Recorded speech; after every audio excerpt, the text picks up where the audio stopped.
Hey guys, I welcoming you to today's video after a long time. In this video, I'm going to tell you how you can become a cabin crew after 12th step by step, because most of the candidates gets confused that what qualification they should have to become a cabin crew and to get involved in this aviation industry. But this is not that difficult and there is no any qualification that you specifically required to become a cabin crew. You just need to have a 12th certificate. This is the mandatory document that you should have. मैं जानती हूँ most of the candidates, not even candidates, बल्कि सभी लोग confused होते हैं कि ऐसा कौन सा स्पेसिफिक कोर्स होता है या कौन सा पर्टिकुलर ऐसा हमें सब्जेक्ट लेना होता है जिसके थ्रू हम फ्यूचर में कैबिन क्रू या एयर होस्टेस बन सकते हैं। बट मैं आपको बोलूँगी ऐसा कोई भी पर्टिकुलर सब्जेक्ट आपको बिल्कुल भी लेने की ज़रूरत नहीं है, क्योंकि एविएशन इंडस्ट्री एक ऐसी इंडस्ट्री है जहां आपको किसी भी पर्टिकुलर सब्जेक्ट की या फील्ड की ज़रूरत नहीं पड़ती। अगर आपके पास 12th का सर्टिफिकेट है, अगर आप 12th पास हो तो आप इंटरव्यू के लिए जा सकते हो। ये सबसे बड़ा बेनिफिट है इस फील्ड का। ये सबसे ज़्यादा हाई पेइंग जॉब है, उसके बाद भी इनकी ज़्यादा रिक्वायरमेंट नहीं होती। इनकी सिर्फ एक ही रिक्वायरमेंट होती है जो मैं अभी आपको इस वीडियो में बताऊंगी आगे जाकर। सबसे पहले मैं आपको बताती हूँ आपको क्या करना है। अगर आप अभी 12th में हैं या 12th क्रॉस कर चुके हैं, आपके पास 12th का सर्टिफिकेट होना चाहिए, 12th का रिज़ल्ट होना चाहिए, क्योंकि यही होती है मिनिमम क्वालिफ़िकेशन जो उनको चाहिए होती है। इसके आगे और आपको कुछ करने की ज़रूरत नहीं है। अगर आप ग्रेजुएशन कर रहे हैं या ऑलरेडी ग्रेजुएट हैं, फिर भी आप इंटरव्यू के लिए जा सकते हैं। मैं आपको बताती हूँ आपको करना क्या होगा। इंडिगो की वेबसाइट होती है indigo.careers.com। याद रखिए, आपको वेबसाइट बस यही टाइप करना है क्रोम पर या गूगल पर indigo.careers.com, और किसी वेबसाइट पर आपको क्लिक नहीं करना है।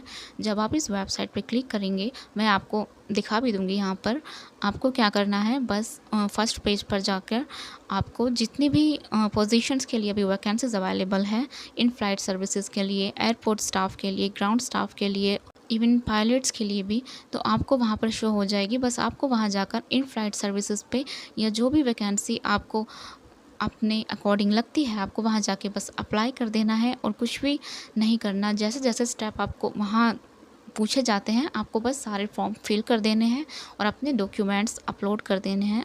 उससे ज़्यादा आपको और कुछ भी नहीं करना है। उसके बाद क्या करना है, वहाँ पर डेट्स भी होती है, सामने ही वैकेंसी के सामने ही डेट्स भी होती है, एड्रेस भी होता है जहाँ आप डायरेक्ट इंटरव्यू के लिए जा सकते हैं। वहाँ पे आपको जाकर क्या करना है, बस रिज्यूमे आपका सबमिट होगा। इसके अलावा आपको और कुछ नहीं करना है वहाँ पर। एक और बात मैं बता देती हूँ, जितने भी लोग ये सोचते हैं कि हमें फ्रैंकफिन इंस्टीट्यूट ज्वाइन करना चाहिए या और भी काफ़ी सारे इंस्टीट्यूट्स हैं जो कैबिन क्रू की या एयर होस्टेस की ट्रेनिंग प्रोवाइड करते हैं, so please don't trust them. जो ट्रेनिंग वो आपको वहाँ देंगे, वो ट्रेनिंग आपको एयरलाइंस वाले भी देंगे आपके सिलेक्शन के बाद। इसलिए आपको 1-2 लाख रुपए बिल्कुल भी खर्च करने की ज़रूरत नहीं है ऐसे इंस्टीट्यूट्स में, क्योंकि वो जो आपको सिखाते हैं वो चीज़ आप खुद भी घर पर सीख सकते हो। आपको कुछ भी ऐसी स्पेशल चीज़ वो नहीं सिखाते जिसके लिए वो 1 लाख रुपए मांगते हैं आप लोगों से। वो सिर्फ जो अभी न्यू कैंडिडेट्स होते हैं उनको उनको अपनी तरफ अट्रैक्ट करने के लिए, या कह सकते हैं उनको उनका माइंड वॉश करने के लिए, जितने भी फेक चीज़ें वो सोशल मीडिया पे पोस्ट करते हैं, like fake aircraft and aviation की सारी जो फेक सिनेरियो वो दिखाते हैं, वो आप बोल सकते हैं टाइम वेस्ट करने के लिए या आप लोगों को अट्रैक्ट करने के लिए वो सारी चीज़ें वो लोग खुद ही इमेजिन खुद ही प्रिपेयर करते हैं, जिससे आप लोग अट्रैक्ट होकर उनकी इंस्टीट्यूट ज्वाइन कर सको। बट ऐसा कुछ भी नहीं है। आप डायरेक्टली इंटरव्यू के लिए जाइए, जो भी चीज़ वो आपको वहाँ सिखाएंगे वो आपको एयरलाइन में सिखा दी जाएगी 3 मंथ्स के ट्रेनिंग पीरियड में। इसलिए आपको कुछ भी स्पेशल इंटरव्यू से पहले सीखने की ज़रूरत नहीं है। बस एक चीज़ आपके पास जो होनी चाहिए वो है आपकी कम्युनिकेशन स्किल, यही इंपॉर्टेंट है। और जो एविएशन इंस्टीट्यूट्स होते हैं वो भी इसी चीज़ पर फोकस करते हैं। इसलिए मैं आपको बोल रही हूँ, आप कम्युनिकेशन स्किल्स अपने घर रहकर भी इम्प्रूव कर सकते हैं। बस इंग्लिश की ही ज़रूरत होती है जो आप घर रहकर भी सीख सकते हैं। अगर आप चाहते तो कोई कोर्स भी ज्वाइन कर सकते हैं, जैसे जितने ऑनलाइन लर्निंग इंग्लिश लर्निंग के कोर्सेज़ होते हैं, बट वो भी ज़्यादा फ़ीस मांगते हैं। मैं आपको एडवाइस करूँगी कि आप घर बैठकर ही प्रैक्टिस करें। अगर आपके पास पार्टनर नहीं है तो एक दूसरे के साथ या किसी ऐप पर जो फ्री प्रैक्टिस ऐप्स होते हैं वो ज्वाइन करके आप प्रैक्टिस करें।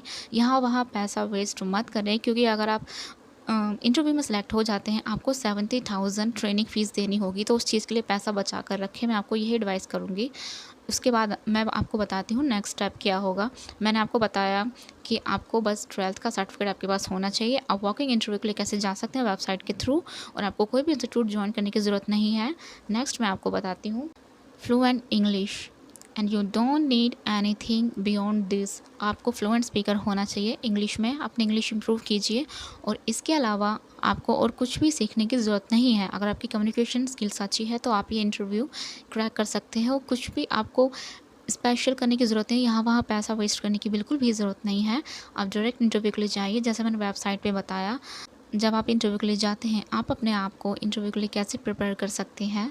आपको क्या करना है, अगर आपकी फैमिली में वेस्टर्न ड्रेसेस पहनना अलाउड है तो आप नी लेंथ की स्कर्ट पहन कर जाइए, और बिल्कुल NEET and clean white shirt या कोई भी किसी भी कलर की शर्ट आप पहन कर जा सकते हैं। और अगर आपकी हेयर्स लॉन्ग है तो एक सिंपल सा स्लीक बन बनाइए। अगर आपकी हेयर शॉर्ट है तो आप पोनीटेल भी बनाकर जा सकते हैं। ये तो हर लड़की को पता होता है कि किस तरीके से खूबसूरत और अच्छा दिखा जाए, इसलिए मैं इसके बारे में ज़्यादा नहीं बताऊँगी। ग्रूमिंग आपकी परफेक्ट होनी चाहिए। आप बिल्कुल ऐसे बन के जाइए कि आप अप्रोचेबल पर्सनैलिटी लगे। बिल्कुल भी वैसे नहीं लगना है कि आप घर से ही उठकर आ गए।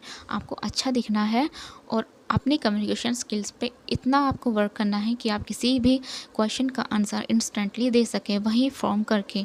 आपका प्रेजेंस ऑफ माइंड अच्छा होना चाहिए। बस यही इस चीज़ की रिक्वायरमेंट होती है। आप इन्हीं अगर आपकी कम्युनिकेशन स्किल्स अच्छी है तो आपको और कुछ भी करने की ज़रूरत नहीं है। आप कैबिन क्रू बन सकते हैं। तो इंटरव्यूज़ के लिए जाइए, जैसा मैंने आपको बताया, वेबसाइट पे वैकेंसीज चेक करके आप इंटरव्यूज़ के लिए जाइए। अच्छी नी लेंथ स्कर्ट पहनकर या पैंट्स भी आप वेयर कर सकते हैं। अगर आपको नी लेंथ स्कर्ट पहनने में ऑकवर्ड या अनकंफर्टेबल फील होता है तो अपनी कम्युनिकेशन स्किल्स पर वर्क कीजिए। और आपको डॉक्यूमेंट्स क्या कैरी करने हैं, हाँ मैं आपको बता देती हूँ। आपको डॉक्यूमेंट्स कैरी करने हैं, अपना पैन कार्ड वो तो ज़रूर ही होना चाहिए। चाहे पासपोर्ट ना हो, पैन कार्ड ज़रूर होना चाहिए। आपका आधार कार्ड आपके पास होना चाहिए। रिज्यूमे तो ऑब्वियसली होना चाहिए आपका। और उसके बाद अगर आपके पास पासपोर्ट है तो प्लीज़ लेकर जाइए। अगर नहीं है तो अभी अप्लाई कर दीजिए।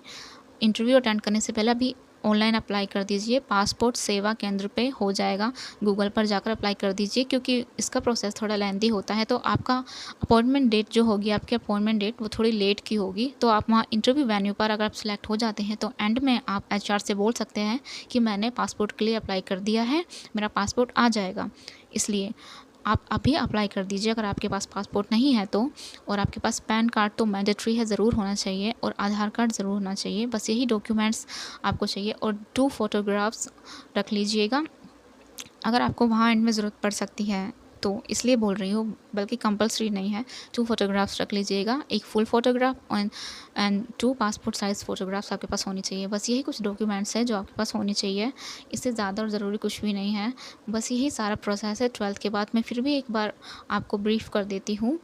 आपके पास 12th की मार्कशीट होनी चाहिए। अगर आपकी हाईएस्ट क्वालिफ़िकेशन अभी 12th है, अगर आपकी हाईएस्ट क्वालिफ़िकेशन ग्रेजुएशन है तो आपके पास डिग्री होनी चाहिए। ये सारे डिग्री एंड 12th का सर्टिफिकेट, और इसके अलावा जो डॉक्यूमेंट्स मैंने बताया वो डॉक्यूमेंट्स एक पोर्टफोलियो में एक जगह आप स्टेपल करके कैरी करके अपने पास एक फ़ाइल बना लीजिए।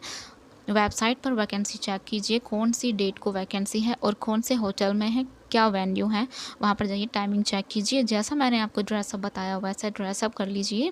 बिल्कुल नीट एंड क्लीन बनाकर नी लेंथ स्कर्ट एंड एक सिंपल सी फॉर्मल शर्ट वेयर कीजिए। और आपको वहाँ हो सके तो 8 o'clock या 8:30 पहुँच जाना है, जिससे आपका सीक्वेंस नंबर आपको थोड़ा जल्दी का मिल सके, जिससे आपकी टर्न जल्दी आ जाए, क्योंकि अगर कोई काम जल्दी स्टार्ट हो तो अच्छा होता है। बस आपको यही करना है। आप एक्सपीरियंस लीजिए, अगर आप एक्सपीरियंस लेना चाहते हैं तो कि एनवायरनमेंट कैसा होता है। काफ़ी प्रोफेशनल एनवायरनमेंट होता है। आपको वहाँ बिल्कुल प्रोफेशनल पर्सनैलिटी रखनी है, बिल्कुल भी स्टैटर्ड नहीं करना है या बिल्कुल भी अंडर कॉन्फिडेंट फील नहीं करना है, बिल्कुल कॉन्फिडेंट फील करना है, क्योंकि वहाँ सारे कैंडिडेट्स आपके जैसे ही होते हैं। वहाँ कोई स्वर्ग से उतरी हुई अप्सराएं या कोई सीईओ नहीं होते, वो एचआर होते हैं जो आपसे फ्रैंकली कन्वर्सेशन करेंगे, इंटरव्यूज़ लेंगे। और बस आपको कॉन्फिडेंट रहना है, यही रिक्वायरमेंट है। इंग्लिश अच्छी होनी चाहिए और कॉन्फिडेंस, यही 2 रिक्वायरमेंट है जो आपके पास होनी चाहिए। अगर इसके अलावा आपको कोई दूसरा प्रोसेस जानना है, लाइक कैसे अप्लाई करें या वेन्यू पर कितने राउंड्स होते हैं, तो मैंने ऑलरेडी वीडियोस अपलोड की हुई है, आप देख सकते हैं। इसके अलावा कुछ क्वेश्चंस हैं तो आप मुझसे कमेंट सेक्शन में पूछ सकते हैं। And thank you so much.